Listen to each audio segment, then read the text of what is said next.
ಜನತಾದಳ ಪಕ್ಷ ಶಾಸಕರು ಬಿಟ್ಬಿಡಿ, ಬಿಜೆಪಿ ಶಾಸಕರು ಬಿಟ್ಬಿಡಿ. ಪಾಪ ನಮ್ಮ ಜನತಾದಳ ಪಕ್ಷ ಶಾಸಕರನ್ನು ಕರ್ಸ್ಕೊಂಡಿದ್ರು.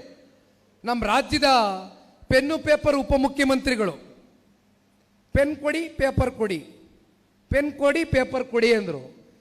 ಪೆನ್ನು ಕೊಟ್ಟಾಯ್ತು, ಪೇಪರು ಕೊಟ್ಟಾಯ್ತು. ರಾಜ್ಯದ ಜನ ಏನಕ್ಕೆ ಇಟ್ಕೊಂಡಿದ್ದೀರಿ? ಕರೆಸ್ತಾರೆ ಪಾಪ ನಮ್ಮ ಶಾಸಕ ಮಿತ್ರರನ್ನ, ಬರ್ರಪ್ಪ ನಿಮಗೆ ನೀರಾವರಿಯಲ್ಲಿ 165 ಕೋಟಿ ಕೊಡ್ತೀನಿ ಅಂತ ಒಬ್ಬನಿಗೆ ಹೇಳಿದ್ರು. ಏನು ಕರೆದು ಅವ್ರನ್ನ ಪಕ್ಕದಲ್ಲಿ ನಿಲ್ಸ್ಕೊಂಡು ಹೊಡಿ ಹೊಡಿ ಫೋಟೋ ಹೊಡಿ ಫೋಟೋ ಹೊಡಿ ಬಿಡೋ. ನೋಡಿ JDS ಶಾಸಕರು ನನ್ನ ಜೊತೆ ಅವರೇ ಬಂದ್ಬಿಡ್ತಾರೆ ನಾಳೆ 12 ಜನ. ಜನತಾದಳ ಪಕ್ಷವನ್ನು ಮುಗಿಸ್ಬಿಡ್ತೇವೆ. ಜನತಾದಳ ಪಕ್ಷದಲ್ಲಿ ಯಾವ ಶಾಸಕರು ಉಳಿಯೋದಿಲ್ಲ. ನಾಳೆ ಸಿಂಬಲ್ ಉಳಿಬಾರ್ದು ಅವ್ರಿಗೆ, ಆ ರೀತಿ ಮಾಡಿಬಿಡ್ತೇವೆ ಅಂತ ಪಾಪ ಚರ್ಚೆ ಮಾಡ್ತಾರೆ ನಮ್ಮ ಪೆನ್ನು ಪೇಪರ್ ಉಪಮುಖ್ಯಮಂತ್ರಿ.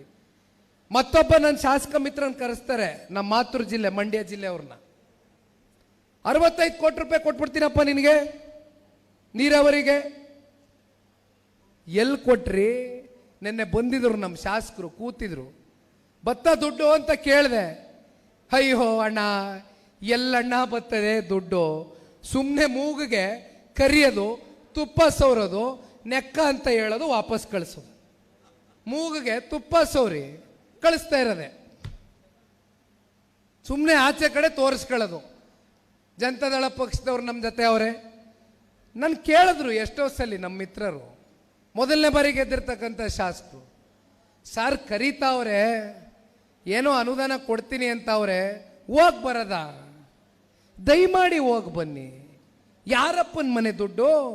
ರಾಜ್ಯದ ಜನತೆಯ ತೆರಿಗೆ ದುಡ್ಡು. ಮತ್ತೆ ಜನತೆಯ ನಿಮ್ಮ ತಾಲೂಕಿನ ಅಭಿವೃದ್ಧಿಗೆ ಏನಾದರೂ ಸರ್ಕಾರ ನಿಮ್ಮ ಕೈ ಜೋಡಿಸುತ್ತೆ ಅಂತಕ್ಕಂಥದ್ದಾದರೆ ಧಾರಾಳವಾಗಿ ಹೋಗಿ ಬನ್ನಿ ಎಂದೆ. ನಾವ್ಯಾಕೆ ತಡೆ ಹಾಕೋಣ? ಕರಿಯೋದು, ಫೋಟೋ ಇಡಿಸೋದು, ಒಳಗಡೆ ಕುಂತ್ಕೊಳ್ಳೋದು, ತಲೆ ಕೈ ಹಾಕೋದು. ಕುಮಾರಣ್ಣನ ಆರೋಗ್ಯ ಸರಿ ಇಲ್ಲ, ಜನತಾದಳ ಪಕ್ಷಕ್ಕೆ ಭವಿಷ್ಯ ಇಲ್ಲ, ಬಂದ್ಬಿಡಿ ಬಂದ್ಬಿಡಿ